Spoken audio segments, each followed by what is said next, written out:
Maithili express की शानदार प्रस्तुति।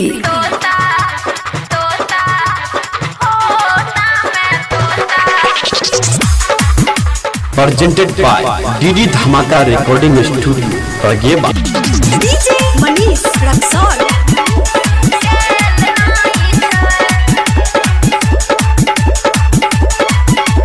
खुशी recording studio Balua.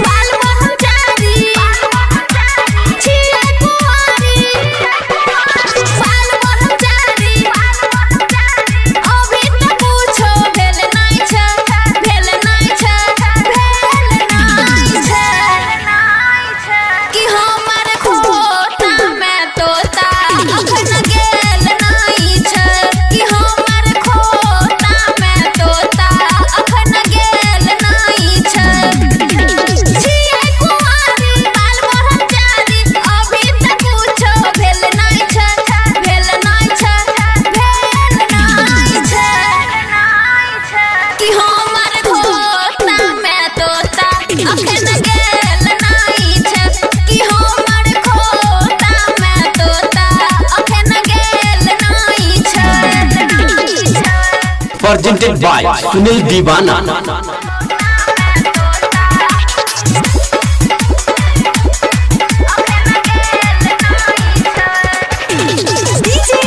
Presented by DD Dhamaka recording studio.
Presented by Sunil Deewana. Manish Raxaul.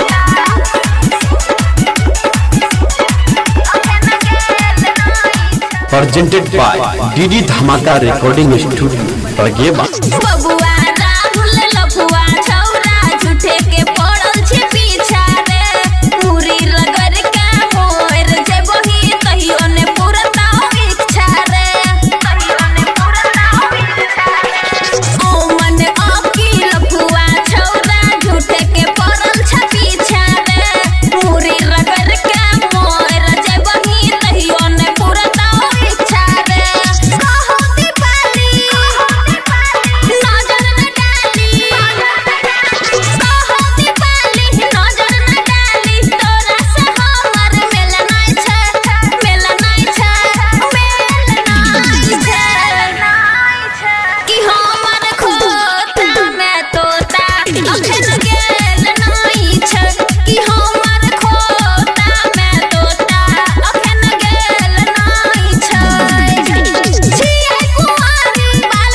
कि हमार खोता में तोता अखन